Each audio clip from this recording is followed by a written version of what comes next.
Conectate con nosotros. Facebook.com/Ecomedios 1220.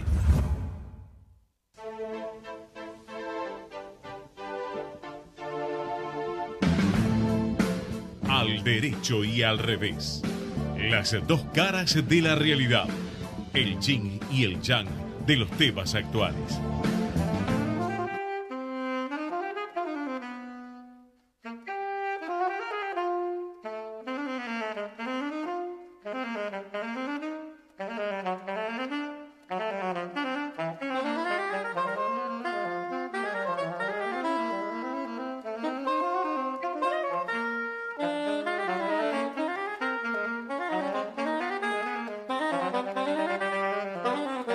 Buenas tardes, ¿qué tal? Programa número 104 de Al Derecho y al Revés. Aquí estamos, Alfredo está disfrutando de un merecido descanso, le mandamos un abrazo a Adalberto, complicado en La Plata por este paro tan curioso y extraño que tenemos o tuvimos hoy. Y estamos firmes con dos invitados de lujo, con la producción como siempre de Fede Politic, con Gerardo Subirana, que no falta ni el 1 de mayo, es un patriota. Así que aquí estamos para tocar una realidad compleja y hoy quizás para tratar dentro de un día un poco especial de pensar más en profundidad. Pero hagamos un comentario inicial muy breve. Muy delicada situación en Venezuela, muy delicada situación, enfrentamientos, riesgos serios, vehículos blindados que atropellan a partidarios del presidente encargado Guaidó, una situación sumamente confusa y que, bueno, por supuesto uno manifiesta los deseos de que se encauce dentro de la democracia, la ley y sobre todo de la paz. Y un paro también bastante particular, porque es un paro que sin el efecto demasiado importante del transporte tuvo aparentemente una repercusión muchísimo menor que la que se esperaba. Pero bueno, entramos en tema. Tengo dos invitados, que voy a decirlo porque me voy a dar el gusto de decirlo, queridos amigos de muchísimos años. Es más, vamos a ventilar intimidades, compañeros de colegio, que tienen dos campos de acción completamente distintos. Guillermo Rosenbürzel, ambos profesores universitarios.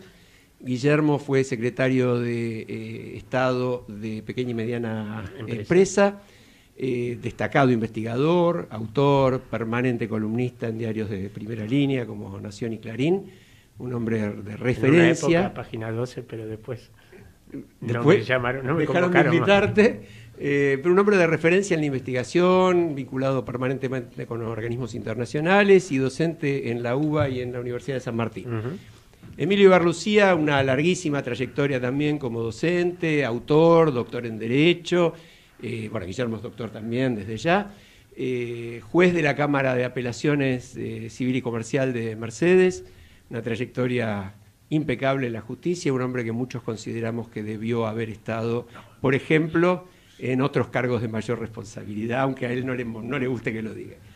Así que vamos a hablar de distintos temas, pero hay una realidad sumamente preocupante. Vivimos en un país con un alto grado de incertidumbre, vivimos en un año electoral que todo lo complica además, y la sensación, Guillermo, empiezo con vos, es que la economía es muy difícil de manejar. Y yo diría, ¿cómo la ves de acá al 10 de diciembre, pero sobre todo, cómo la ves el 11 de diciembre? Sí, primero lo que vos decís viene de lejos, digamos, yo no creo que haya que achacárselo totalmente ni a este gobierno ni al anterior. Como mínimo viene desde mediados de los 70 y posiblemente sus causas más profundas de atrás inclusive. No vamos a hacer una historia de eso. Yo creo que ahora estamos en una situación muy complicada, muy compleja, porque efectivamente la herencia económica que había dejado el gobierno de Cristina era compleja y este gobierno no logró encaminarla y deja dos mochilas como herencia que se suman a los problemas que venimos arrastrando de hace tiempo, que son un nivel de endeudamiento no altísimo, pero preocupante por la dificultad que hay de refinanciar, y una subordinación que se puede juzgar mayor o menor a las necesidades de mantener el acuerdo con el Fondo Monetario, que condicionan, como se vio en estos últimos meses, la política económica, porque los acuerdos con el fondo se están revisando cada 2 por 3 porque se muestran equivocados y insuficientes. Ahora, lo curioso, justamente una característica de esto es que hay mucho de daño autoinfligido, porque si uno mira la situación desde el punto de vista de los, entre comillas, como decimos los economistas, los fundamentos, el nivel de endeudamiento no es exorbitante. El nivel de endeudamiento no es exorbitante. Ni el público ni el externo.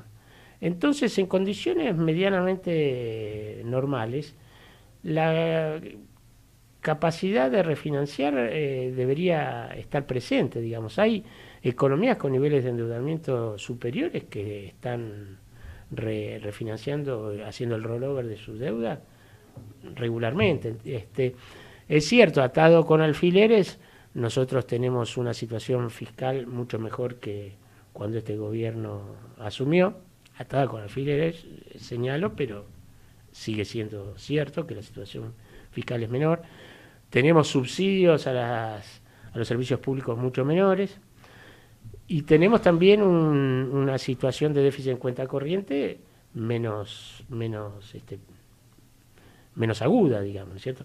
También a costa de un gran descenso de las importaciones, pero en todo caso estamos, como en muchas oportunidades estuvimos después de una crisis de divisas, digamos, cuando ya ajustamos con un nivel de actividad muy bajo, pero con importaciones por el piso, con un tipo de cambio que ha mejorado y con posibilidades de reiniciar un ciclo expansivo. Lo que pasa es que los errores de este gobierno, digamos, han generado mucha desconfianza doméstica e internacional, y a eso se le suma la pérdida de credibilidad y el crecimiento de las posibilidades de un cambio de administración, digamos, de la no reelección. Y eso es un combo muy delicado, sobre todo porque y termino acá. Sí, no, está bien. Los efectos que ha tenido todo este proceso sobre la situación social son muy deleterios, digamos, ¿cierto? Entonces, yo digo, está prendido con alfileres precisamente porque la inflación está descontrolada, sin decir que estamos en un proceso hiperinflacionario, ni mucho menos. El gobierno no encuentra la manera de domarla, y los ingresos reales de los sectores populares están muy deteriorados, digamos. Entonces, la conflictividad social, el descontento, etcétera, están potenciados, y eso choca con el hecho de que, mirando los indicadores estrictamente económicos, la situación no sería tan grave. Ahora, uno se pregunta, ¿no? Porque como vos decís bien, y está bueno pensarlo así, tenemos que salir de la visión del minuto último, del día último, del año último, incluso del gobierno último, porque son problemas que se han repetido una y otra vez, y la reacción simplemente contra el que gobierna, responsabilizándolo, más allá de la responsabilidad que le cabe, sin ninguna duda, es no solo una simplificación, no sirve para nada, porque a esta altura debiéramos comprenderlo. Entonces la pregunta que uno se hace, o que creo que muchos ciudadanos argentinos se hacen, es: ¿no hay posibilidad, o te la hago al revés, no es que no hay posibilidad, ¿se puede salir de esto sin acuerdos mínimos en la sociedad, que son los que, por lo que uno ve, han permitido a casi todos los países a los que les fue bien sostenidamente durante 10, 20 o 30 años, basan ese crecimiento, esa recuperación, esa salida de crisis? Qué sé yo, pienso, no sé, la inflación en Israel, vos podrías dar por ahí más datos, pero era de un nivel enorme, mayor que el nuestro. En algún momento mayor, sí. No hace tantos años. No. y hubo una salida en base a un acuerdo. No sé, el Pacto de la Moncloa es un ejemplo en España importante. Porque uno lo que no percibe acá es que la dirigencia ni política ni económica entienda nada de eso, más bien todo lo contrario. Y por eso yo te hice la pregunta, y vuelvo a eso, del 11 de diciembre. Es decir, ¿qué puede cambiar por el hecho de que gobierne Cristina Kirchner? ¿Mauricio Macri o la Baña el 11 de diciembre? No, efectivamente, más allá de los sesgos de personalidad ideológicos de esos tres dirigentes, las condiciones estructurales no cambian a menos que cambie, como vos decís, la disposición no de la sociedad, sino de las dirigencias. La sociedad es una entelequia, digamos, ¿no es cierto? Los sectores sociales tienen liderazgos, esos liderazgos no son solo políticos, sino sindicales, económicos, y si no se genera algún mecanismo de incentivos y alguien que empuje en esa dirección para lograr algún tipo de acuerdo, yo estoy convencido de que este ciclo no se supera. Ahora, a mí también me preocupa que tenemos un gran sector del empresariado y un gran sector del sindicalismo que han lucrado, han medrado con esto. Entonces, uno no ve que aparezcan actores nuevos dispuestos a tener otra mirada, digamos, y otra disposición. Un ejemplo que a mí me parece interesante, que yo encuentro, es el del nuevo empresariado agropecuario, digamos, ¿no es cierto? El nuevo empresariado agropecuario no vive del Estado, más bien al contrario, el Estado lo joroba, digamos, la presión tributaria del Estado. Yo no estoy lejos de pensar que el Estado tiene que minimizarse, pero digo, no vive de los subsidios del Estado, más bien, al contrario, el Estado le extrae una parte importante de su renta. Y sin embargo, ellos tienen una actitud meramente defensiva, digamos, ¿cierto? Surfear los momentos adversos y generar una renta importante cuando el momento es conveniente, porque siempre en la Argentina hay algún momento que tenemos que recurrir a las cosechas y por lo tanto ellos la juntan, no quiero exagerar con pala, pero digamos generan su rentabilidad. Y no muestran vocación de ir más allá de su negocio. No sé por qué, la verdad. Entre otras cosas, el país es muy difícil y ellos... Pero, ¿vos te referís a que no muestran una vocación de protagonizar en lo público? Exactamente, digamos. La UIA siempre la ha tenido, el empresariado industrial, digamos, por derecha, por izquierda, pero para mantener sus privilegios en gran medida, de tener una economía cerrada, un Estado amigo, etcétera, se ha involucrado siempre, digamos, ¿cierto? En cambio, y en otros países el empresariado agroindustrial tiene peso, digamos, hay partidos incluso de base agraria. Acá da la impresión de que el reemplazo de la dirigencia es bastante complicado. No, claro, está todo muy estancado. Eso es el asunto, digamos, ¿cómo hacemos para renovar la dirigencia? Y la otra es la dirigencia sindical, ¿no es cierto?, que vive de las obras sociales y que transa con el Estado a cambio de beneficios para las obras sociales y finalmente para ellos mismos, digamos, ¿no? Sí. Y defienden a los incumbentes, entre comillas, es decir, a los trabajadores empleados formales, cuando el país, la estructura social del país cambió y hay mucha gente que ahora no tiene representación, digamos, ¿cierto? Ahora, ¿y cómo? La pregunta que te hace todo el mundo. No lo sé. ¿Cómo salimos? No lo sé. Yo creo que una parte es un liderazgo político muy fuerte, dispuesto a sacrificar una eventual reelección o ventajas coyunturales por su característica de estadista, digamos, ¿cierto? Alfonsín yo creo que fue un estadista. Sí. Bueno, yo no veo acá que aparezca ninguno, pero no quiero dar falsas esperanzas, digamos. Yo creo que un acuerdo es necesario, pero que generarlo sin una dirigencia diferente va a ser muy difícil. Emilio, más allá de hablar de temas que te involucren mucho más como experto, como magistrado y como profesor, ¿qué opinas de esto último que dijo Willy en cuanto a qué dirigencia es posible salir con esta dirigencia? ¿Cómo lo ves? ¿Cómo lo ves vos que estás en un lugar completamente distinto. Vos estás en un lugar donde resolvés conflictos de la gente como juez y das sentencias que son individuales para casos específicos, ¿no? Pero ¿cómo lo ves como ciudadano? Bueno, me gustaría hablar de algo que vengo pensando hace mucho tiempo y hay muchos, inclusive economistas, que lo han planteado, de la dificultad que existe en este país de llegar a acuerdos políticos a largos plazos, porque estamos en una dinámica electoral permanente por el sistema que surge de la Constitución, pero se agravó con las leyes electorales. Acá se termina una elección y apenas hay un tiempo de un año para hacer políticas, decidir políticas y implementar determinados planos. Un año después ya estamos en campaña electoral y eso es muy complicado. Tenemos elecciones cada 2 años, pero se agravó con el tema de la ley de las PASO, que no, por supuesto no lo exige la Constitución, que hace que se adelanten las elecciones. En el mes de agosto está establecido por ley que el segundo domingo de agosto son las elecciones primarias abiertas, simultáneas y obligatorias, y en el mes de junio ya hay que presentar las listas, que son, una vez presentadas, ya no se puede volver atrás. Sí, le podés agregar el agravante de que las provincias adelantan más todavía y entonces en realidad estamos en elecciones desde febrero. Claro. Como vos dijiste bien, pasa un año, es decir, las elecciones son en octubre.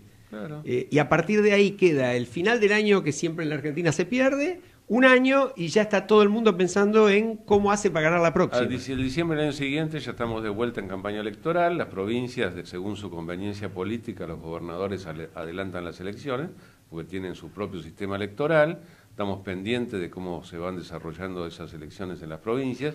Algunas tienen paso también. O sea que adelantan las elecciones de gobernador, como pasó en Santa Fe el otro día. Otras directamente, pese a que renuevan en diciembre, hacen elecciones en abril o marzo, cosas insólitas, y estamos en una dinámica de campaña electoral permanente, y a nivel nacional esto de las PASO es insólito. Yo no conozco a ningún político de ningún partido político que esté de acuerdo con las PASO. A mí me han hablado en contra de las PASO desde gente de Cambiemos, gente del Frente Renovador o gente del Frente para la Victoria o del peronismo.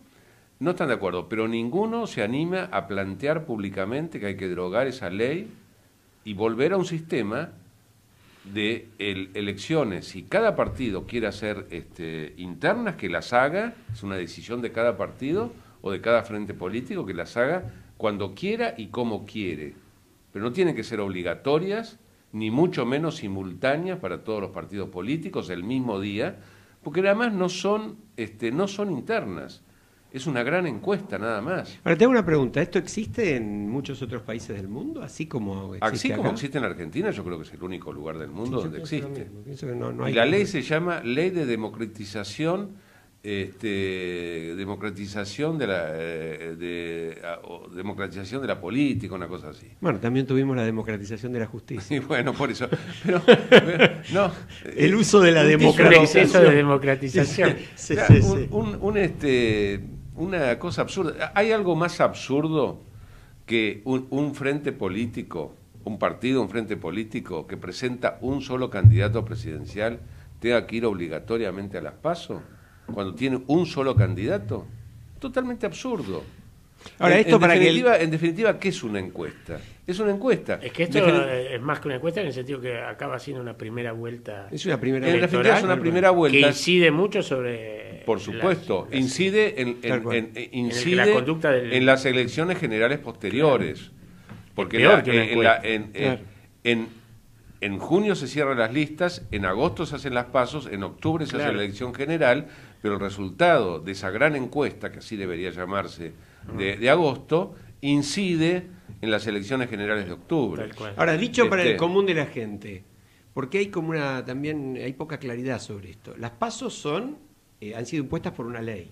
Así Sí. es. De manera que basta otra ley sin ninguna Se mayoría. modifica, no, hace una mayoría. Una mayoría especial. Mayoría absoluta del total de los miembros de cada Cámara. Ok. Es decir, del total de los miembros de cada Cámara, esa es la mayoría especial. No son los las presentes leyes en No el son 2 recinto. tercios. No son dos La mitad tercios. más uno del total. Del total de los miembros. De los De miembros, no de los no de los presentes. presentes. No de está los claro. presentes. Sí. Pero de todas maneras no es una mayoría inalcanzable, por ni supuesto, muchísimo menos. sobre todo cuando vos hablás con cualquiera de cualquier partido político, están en contra de las PASO. Porque el problema con las PASO es que cuando a un partido en las PASO le va bien, porque Claro, ese por es la el encuesta asunto. general la ve, después no la quiere derogar. Eso es lo que Le te iba a pa- decir, que todos están en contra hasta el momento que les conviene, digamos. Por supuesto. Siempre hay alguno que le conviene. Pero pasó Bueno, así. es como en ahora- la primera vez que Claro. se instrumentan las PASO, al partido de gobierno, Claro. el gobierno de Cristina Kirchner, le fue bien y por supuesto estaban felices. Cuando le fue mal, ya no las podían derogar. Le pasó lo mismo a Macri, que le fue bien Exactamente, y ya no las claro, podía derogar. exactamente. Pero deberían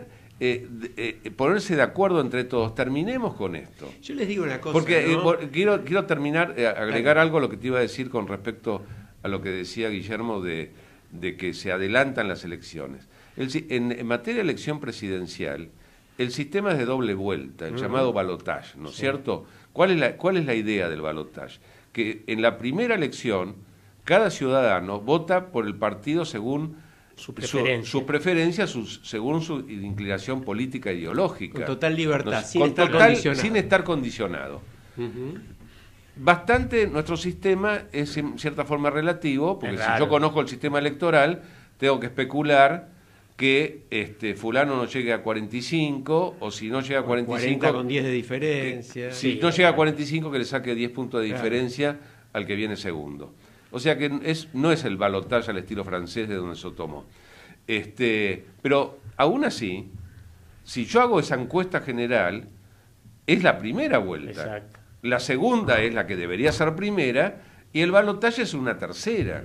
Entonces estoy distorsionando el sistema constitucional de elección presidencial. Ahora, Sí, yo- porque yo- en la primera vuelta uno ya va condicionado de A lo anterior. de que se polariza. Yo claro. me planteo desde las dos miradas, ¿no? Es decir, incide en lo económico y en la política económica y desde lo institucional, en este caso el régimen electoral.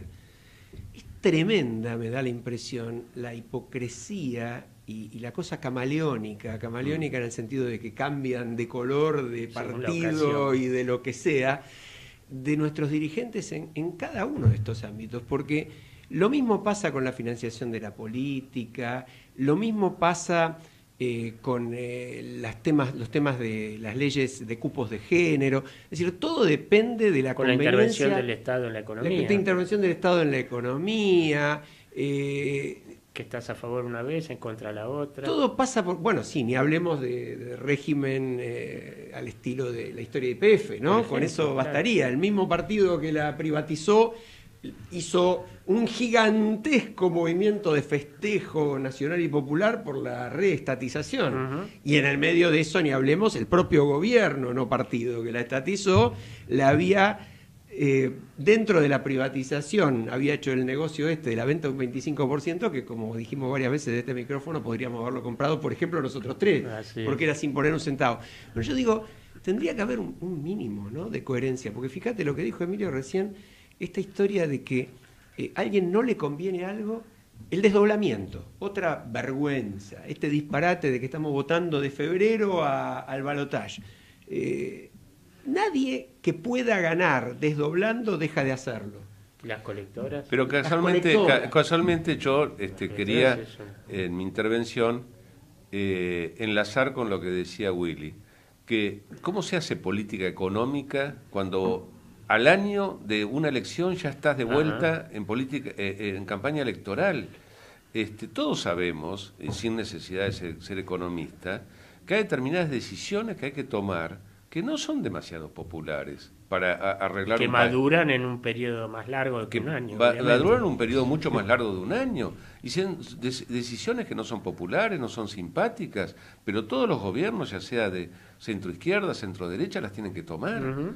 Pero y después no se pueden terminar ni arreglar, porque nada se puede arreglar en un año. Así es. Nada. Sí, y ahí la grieta Entonces, juega a favor de demonizar una medida porque la toma el gobierno de turno y el otro ideológicamente se plantea del otro lado, pero quizás ese mismo gobierno que la demoniza del otro lado no va a tener ningún problema en tomarla. A mí hoy me llamaba mucho la atención las declaraciones de Pablo Micheli, un tipo que he respetado siempre por su coherencia, pero que hoy habla directamente de estar en la calle para garantizar la elección de Cristina. Y yo me acuerdo perfectamente que él rompe con Cristina, rompe la CTA y crea las 2 CTA. Esta es otra historia argentina: 2 CTA, 3 CGT. Somos capaces de cualquier, cámaras empresarias también, ¿no? Bueno, sí. Somos capaces de cualquier cosa. Y Guillermo, vuelvo a vos. El tema de esta incoherencia, ¿cómo hace un equipo económico para plantear una política sin tener este mínimo respaldo? Porque hoy uno ve, por ejemplo, 74% la tasa de hoy. Yo creo que vos te vas a un congreso internacional y tenés que explicar 7 veces que es cierto que es 74%. Yo estuve hace medio año, un poco más, en China, en Beijing, en una universidad, y bueno, di una conferencia sobre la economía argentina, etcétera, y entonces dije, bueno, que la inflación estaba acercándose a 50%, 50 yo decía en inglés, y yo decía 15, y se agarraba la cabeza. Horrorizados por 15. Con 15, claro. 50 no les entraba en la cabeza, y bueno, cuando yo les dije que hemos tenido inflaciones anuales mucho más altas, somos marcianos.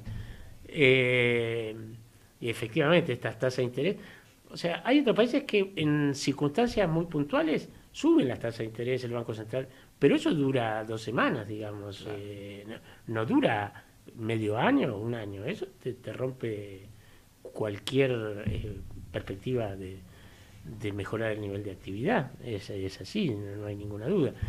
Ahora, yo iba a agregar a lo que decía Emilio, que además de este problema del cortoplacismo electoral, la inflación induce conductas cortoplacistas también en la economía, digamos, ¿no es cierto? Si vos mirás los inversores en los bancos no invierten a más de 30 días, hemos llegado a tener momentos donde se colocaban a 7 días. Las decisiones de inversión son todas decisiones de inversiones de muy corto plazo en general. Entonces, crear un horizonte de mediano y largo plazo para las decisiones económicas requiere extender el horizonte y los plazos políticos y económicos. Yo digo, no hay una bala de plata, no es solo un problema electoral, no es solo un problema de la inflación, no es solo un problema de la dirigencia, es un problema complejo y hay que atacar simultáneamente varios frentes a la vez, digamos, ¿no es cierto? Sí, es un problema de la política, la economía y las instituciones y la sociedad, el sacrificio de la sociedad. Sí. Nos vamos a ir a una pausa que siempre hacemos en la mitad del programa, pero yo te voy a dejar picando una pregunta para continuar, y es, ¿la Argentina es un país rico? Vamos a la pausa. Ecomedios.com AM1220. Estamos con vos. Estamos en vos. Descarga gratis de tu celular la aplicación Ecomedios. Podés escucharnos en vivo, informarte con las últimas noticias y entrevistas en audio y video. Búscala y bajate la aplicación Ecomedios. Plan de Mantenimiento y Mejora 2019. AISA realiza trabajos de mantenimiento en el oeste del conurbano. AISA informa que a causa de las obras que lleva adelante para mejorar y mantener el sistema de distribución en el oeste del conurbano, podría registrarse baja presión y o falta de agua desde las 22 horas del jueves 2 de mayo hasta las 15 horas del siguiente día en algunos sectores de las localidades de Morón y La Matanza Norte. Disculpe las molestias que pudiéramos ocasionarle. Realizamos estas obras para mejorar el sistema maestro de distribución de agua. Centro de Atención Telefónica 0800-321 Agua 2482 www.aisa.com.ar. Podés vernos en vivo en ecohd.com.ar. Conectate con nosotros. Contestador 5-254-2353.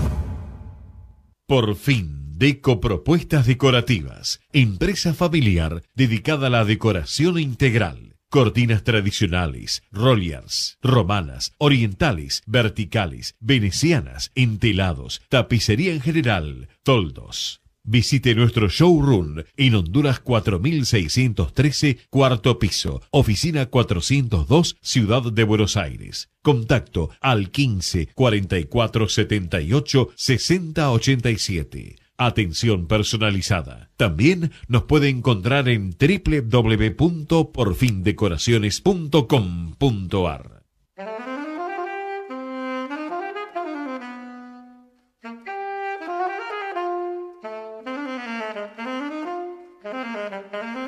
Estamos de vuelta, muy interesante, seguíamos con la charla aquí en la mesa. Nos comentan las amenazas de bomba en Retiro, ya había habido en Constitución y también en Once. Es decir, que estamos de alguna manera, yo creo que hay que decirlo, en un paro que no fue exitoso desde el punto de vista de los porcentajes de cumplimiento, de acatamiento, y de algún modo podemos decir que hace muchos años que no se veía de esta forma. En paralelo ha querido ser reforzado con otros medios complementarios, ¿no? Colectivos cruzados en los puentes, cortes intempestivos y ahora estas amenazas que han dejado a muchísima gente que fue a trabajar sin poder volver tranquilamente a su casa. Sí, pasar de la violencia verbal al riesgo de Exacto. violencia. Estamos pasando de alguna manera a lo concreto. Guillermo, yo te preguntaba, es un cliché en la Argentina hablar de un país rico. Y a mí me da la sensación de que cuando hablamos de país rico queremos facilitarnos el problema y decir, si alguien pegara el martillazo donde hay que pegarlo, esto se arregla en 5 minutos. ¿Somos ricos? No, evidentemente nos creemos ricos. Fuimos un país transitoriamente rico a fines del siglo XIX, principios del siglo XX, pero era una riqueza no consolidada, digamos, ¿no es cierto? Y basada en un conjunto de circunstancias que con el diario del lunes es más fácil, pero un conjunto de condiciones que eran transitorias, digamos, ¿no? Estábamos colgados de la hegemonía mundial económica del Reino Unido y ya se vislumbraba que esa hegemonía estaba siendo desafiada por otras potencias y con la división internacional del trabajo y del comercio liderada por otras potencias como fue Estados Unidos, nuestra riqueza iba a ser más difícil de sostener como finalmente lo fue. Yo creo que no pudimos, digamos, transformar esa riqueza inicial en bases productivas y sociales que garantizaran una continuidad de esa riqueza, pero hoy nos quedamos con la memoria de esa riqueza y con algunos con la memoria de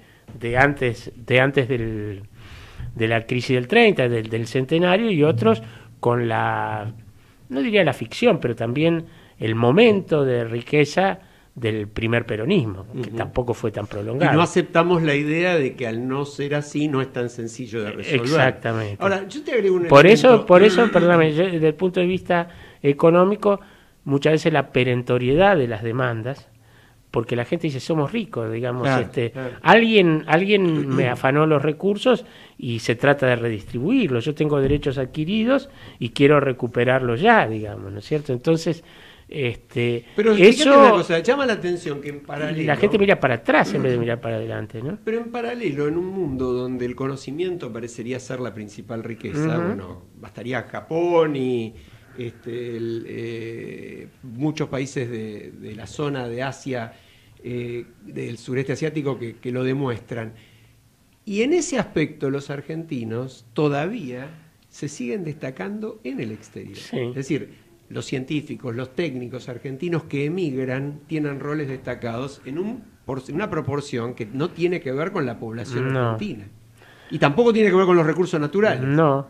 Es decir, que hay una base... hay una pequeña base, yo creo que la fuga de inteligencia Sí, ya muy acumula mucho tiempo, así que esa base no es inagotable, yo digo. Buen punto.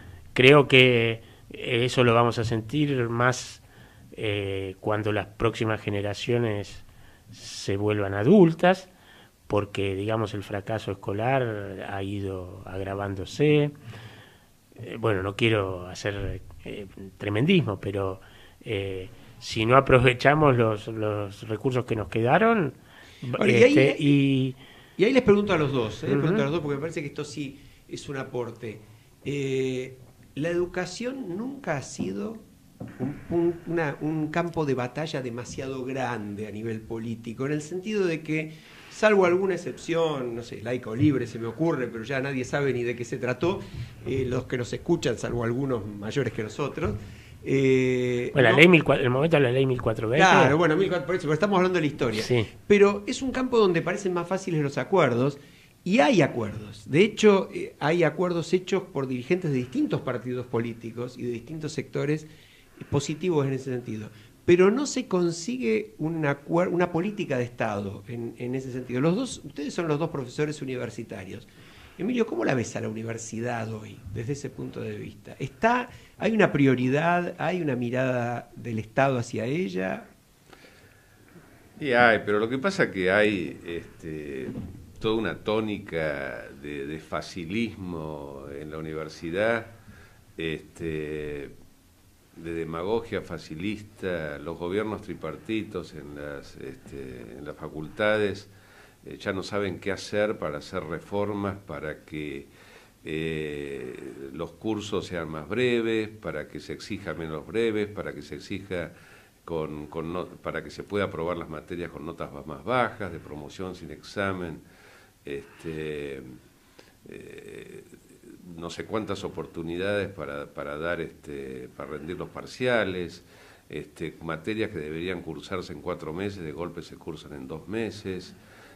Si vos ves un retroceso en general en la formación profesional. El facilismo universitario es impresionante y es así también porque hay que conseguir votos para que voten en las elecciones estudiantiles, a los delegados de los estudiantes, a los delegados de los profesores, y el nivel entonces así cada vez baja más.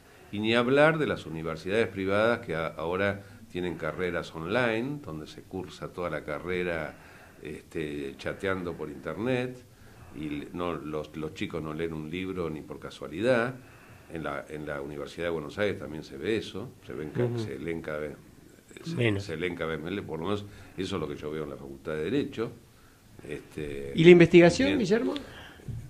Yo quiero decir una cosa antes en lo que estaba reforzando lo que decía Emilio. Una es que en parte también hay una adaptación al nivel como llegan los chicos de la secundaria, claro. Así que ahí está encadenado una cosa a la otra.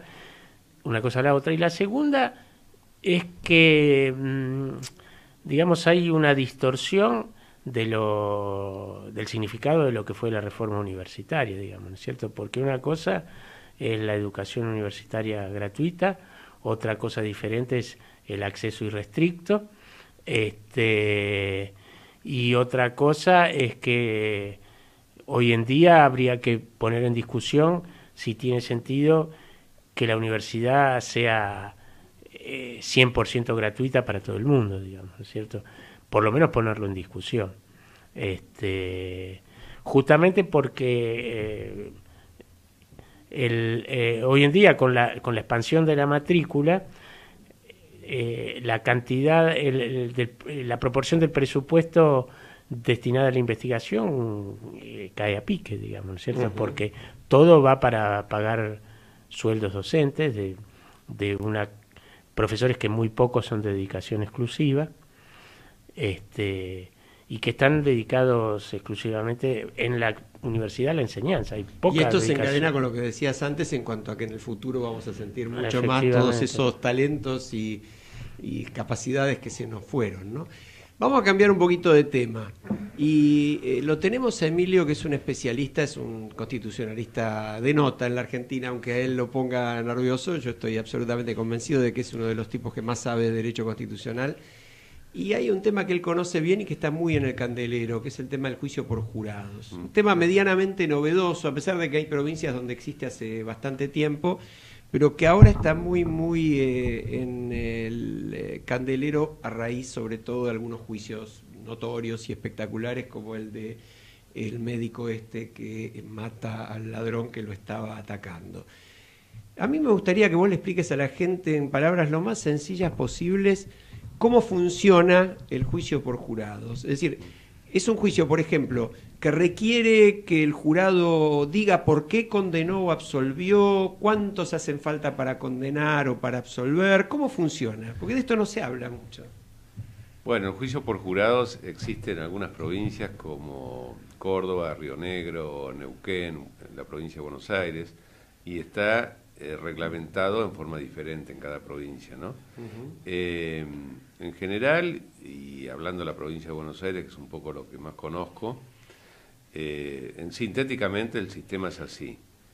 Se hacen listas de posibles jurados de acuerdo al padrón electoral de la provincia, se distribuyen por departamento judicial y después cuando tiene que haber un juicio por jurado, se seleccionan 48 eventuales jurados y después hay un proceso donde el fiscal y el defensor pueden recusar a los jurados. Así como las películas. Digamos. Como las películas. Pueden recusar, tienen oportunidad de hacer 4 recusaciones sin causa, o sea, no me gusta, sin explicar por qué, y las demás pueden ser con causa. Después de todo ese proceso, que lleva tiempo, se seleccionan 12 jurados titulares y 6 suplentes. Se inicia el juicio, el fiscal acusa... ¿Para qué los 6 suplentes? Los 6 suplentes tienen que estar presentes durante todo el juicio, porque si se llega a enfermar un jurado, hay que empezar todo de vuelta. Entonces, hasta el día que se reúne el jurado para pasar a la deliberación y resolver cómo van a votar, los 6 suplentes tienen que estar. Porque pueden reemplazar y listo, y sigue. Claro, porque de lo contrario, si hay un jurado que se enfermó, hay que empezar de vuelta. Claro. Es decir, los 12 tiene que haber 12 en el momento de la votación. Y los otros 6 están presentes durante todo el juicio. En el momento que pasan a deliberar, recién ahí se pueden ir los otros 6. Perfecto. Bueno, pero sintéticamente el tema es que empieza el juicio, lo que se llama el debate, el fiscal acusa, dice por qué acusa, explica los hechos, de qué delito lo está acusando, después habla el defensor, se le toma declaración al imputado, a todos los testigos, se ventilan todas las pruebas, y una vez que termina, el juez se reúne con el fiscal y el defensor para ponerse de acuerdo cuáles son las instrucciones que el juez, acá en este caso, más que un juez, es una especie de director del proceso, de árbitro, porque después no vota en la deliberación. Cuando hablamos de jueces, es un juez permanente, en realidad es un juez de un tribunal oral, que en esta función es solamente juez director del proceso, que se reúne con el fiscal defensor y dice cuáles van a ser las instrucciones. Instrucciones. Claro. Pero esas instrucciones no tienen nada que ver con lo que el jurado tiene que resolver. No, las instrucciones son, en primer lugar, ustedes tienen que resolver de acuerdo a lo que se ha ventilado acá en este juicio. La acusación es por esto, la defensa es por esto, el delito que está en juego es esto, le tienes que explicar muy brevemente en qué consiste ese delito por el cual se lo está juzgando, y además les recalca que si tienen alguna duda razonable tienen que votar por la absolución. Ajá, eso se lo tiene que recalcar. Se lo tienen que decir, sí. Y además, que estar seguro vos habías comentado en la previa, que yo no lo recordaba, que no puede haber abogados en el jurado. Ninguno de los... hay una serie, la ley establece una lista de quienes nunca pueden ser jurados. Desde miembros de Fuerzas Armadas o Fuerzas de Seguridad, abogados, escribanos y procuradores, porque se supone que estamos contaminados por el derecho para ser jurados, pastores o sacerdotes de cualquier culto, gente que haya tenido procesos, antecedentes penales. Eso tiene más lógica. Eso obviamente tampoco pueden ser jurados. Pero después hay un sistema de recusaciones donde... Familiares y eso están de antemano. por supuesto, sí, desde ya, por supuesto, de tantos familiares de las víctimas. Socios, Sí, amigos, íntimos, socios, por supuesto, eso de ya. Ahora, vuelvo a la primera pregunta, la primera parte de la pregunta. El jurado dicta lo que se llama un veredicto. Sí, ¿de culpable o no culpable? Nada más que eso. No dice por qué. No dice por qué. ¿Y entonces para qué las instrucciones? Las instrucciones son como una explicación de qué se trata. Son como una explicación porque todos los que están sentados ahí, ninguno es abogado y además están totalmente, no pueden ser empleados judiciales tampoco, o sea, cualquiera vinculado al mundo jurídico no puede estar ahí como jurado. Entonces les tiene que explicar mínimamente qué consiste esto. Ajá. Hasta les tiene que explicar mínimamente... En realidad se lo explica cuando empieza el juicio, en qué consiste el juicio, ¿no? Se lo explican de entrada en qué consiste el juicio, pero después en las instrucciones le explican sobre qué tienen que resolver. No tienen que fallar. Y es una cosa bastante increíble porque se supone que en 15 o 20 minutos les tienen que explicar cosas mínimas de derecho penal. Que se aprenden en la Que se facultad en varios estudia. años. Se estudian varios años en la facultad, se lo tienen que explicar en 15 o 20 minutos. De acuerdo a cómo se puso de acuerdo con el fiscal y el defensor que les tiene que explicar. Pero si en esas instrucciones el fiscal y el defensor no se ponen de acuerdo, el defensor puede hacer una especie de reserva de que no está de acuerdo sobre cómo van a ser las instrucciones. Porque si después la sentencia le sale condenatorio... Va a poder decir que las instrucciones estaban mal. Cuando la sentencia es de culpabilidad... La sentencia se puede apelar ante el Tribunal de Casación de la provincia. Okay. Y entonces ahí es donde puede decir, bueno, pero yo había objetado las instrucciones que estaban mal, y entonces afincarse en esa objeción que había hecho de las instrucciones para fundar un recurso de apelación ante el Tribunal de Casación después. Es bueno tener en cuenta que como el veredicto del juzgado no tiene fundamento. Dicen culpable o no culpable. Okay. Y el juez, que por supuesto es un juez profesional, después dicta la sentencia, pero la sentencia no es formal, no es como las sentencias que conocemos de otro juicio. La sentencia hace una especie de narración sobre por qué se inició este juicio, de qué acusó el fiscal, con qué argumentos se defendió. Pero no tiene fundamento. La sentencia no tiene un fundamento. El fundamento es que 12 personas... No, el fundamento es que el fiscal acusó por esto, el defensor se defendió, argumentó con tales defensas, se produjo la prueba, las instrucciones fueron tanto y la deliberación arrojó. La deliberación, el jurado dio ese resultado. Ahora te hago una pregunta. ¿Cuántos votos hacen falta en el jurado para condenar?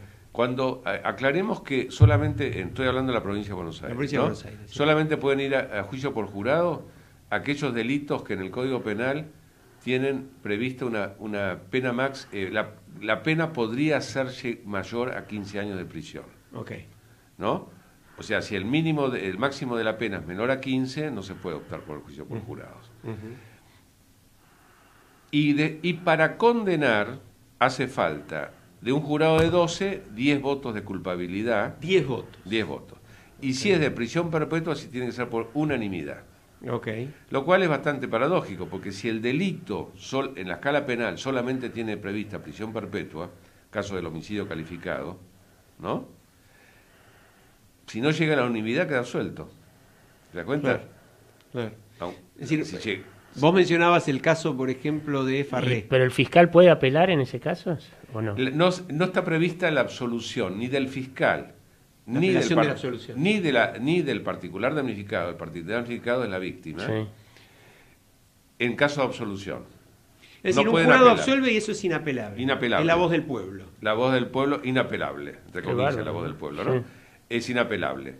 Que es una de las objeciones que se le hace al juicio por jurado, porque en los últimos tiempos ha habido toda una especie de revalorización del rol de la víctima en el proceso penal. Claro. Tan es así que hace muy poco salió una ley de derechos de la víctima. Sí, sí, hay un reclamo social muy fuerte en ese sentido. Una ley de derechos de la víctima y que obliga a que debe tener determinados derechos durante el proceso penal. Sin embargo, en el juicio por jurados, un derecho elemental, que es la apelación, si la sentencia es absolutoria, la víctima no puede apelar. Qué bárbaro.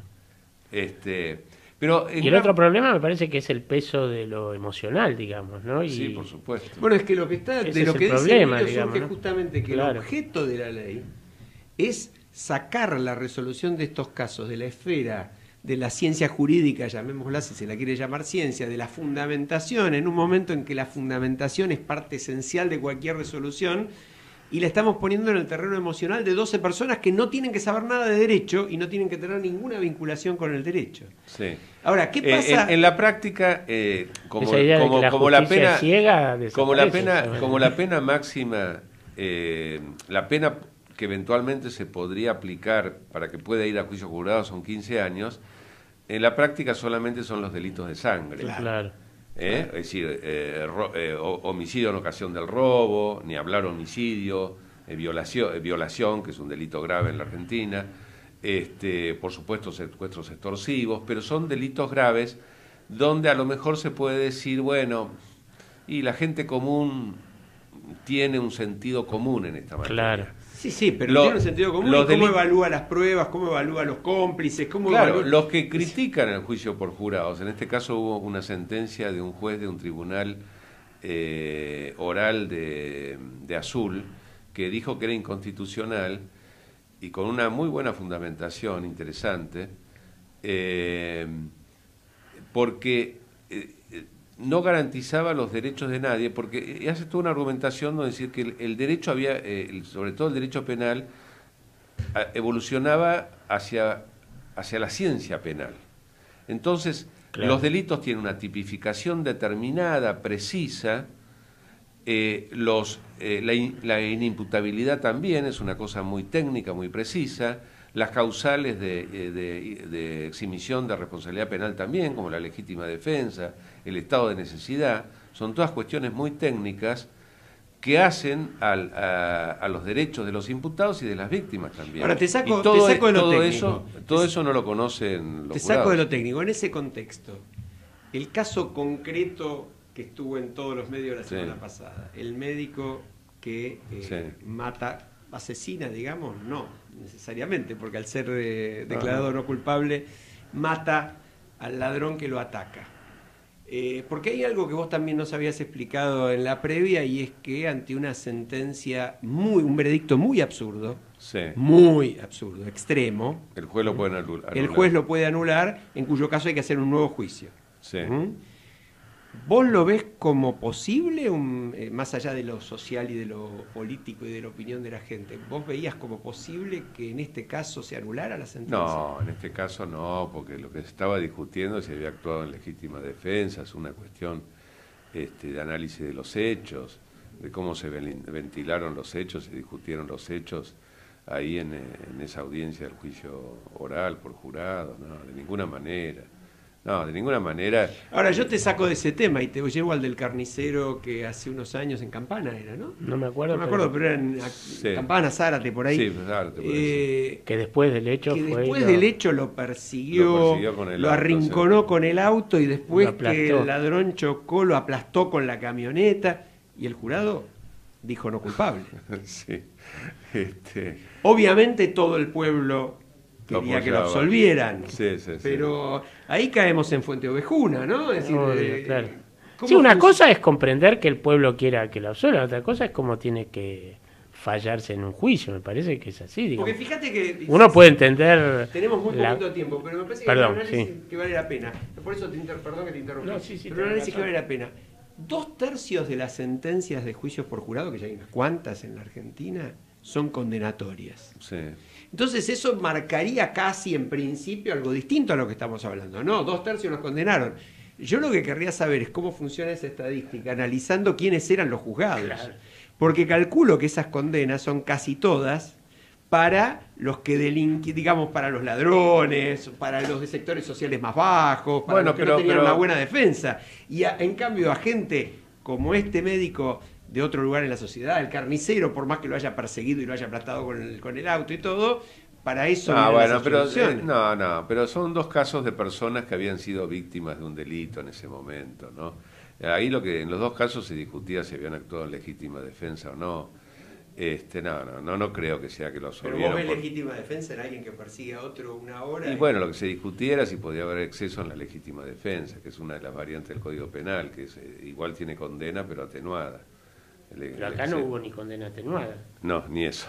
O sea, sí, pero no quiero hablar un poco de ese caso porque entiendo. No conozco. No de ese caso. No recuerdo bien los hechos concretos. No te estamos pidiendo hablar del caso. Pero sí quiero señalar dos cosas. Una, este tema de que si la sentencia es absolutoria no se puede apelar, cosa que parece poco coherente con todo este tema de los derechos de las víctimas. Y el otro tema es lo de la falta de fundamentación de la sentencia, porque a mi juicio que el juez dicte una sentencia, que relate cómo fue el juicio, pero falte la motivación concreta de cómo se llegó a esa conclusión. Claro, ¿por qué se llegó a esa conclusión? Porque además los jurados pasan a deliberar y tienen por ley prohibido explicar cómo votaron en la deliberación. Lo tienen prohibido, no pueden decir cómo votaron. Es decir, nosotros, por la Constitución y la ley, y hay 1000 fallos de la Corte y los tribunales que lo dicen, tenemos que fundamentar por escrito por qué llegamos a una conclusión. El jurado, por el contrario, lo tienen prohibido. Ellos hacen, perdón porque ya nos estamos yendo, pero ellos hacen lo que decía Homero Simpson en el capítulo en que es jurado. Inocente se escribe con C. Amigos, realmente un placer haberlos tenido. Lamentablemente no nos alcanza el tiempo y podríamos seguir. También lamentablemente Willy no nos explicó cómo resolver la crisis, aunque nos ilustró bastante sobre la gravedad. Y nosotros nos vamos a ir hasta la semana que viene y a dejar como siempre el espacio a Voces y Memorias con Hernán Dobri. Muchas gracias. Un abrazo para todos. Muchas gracias.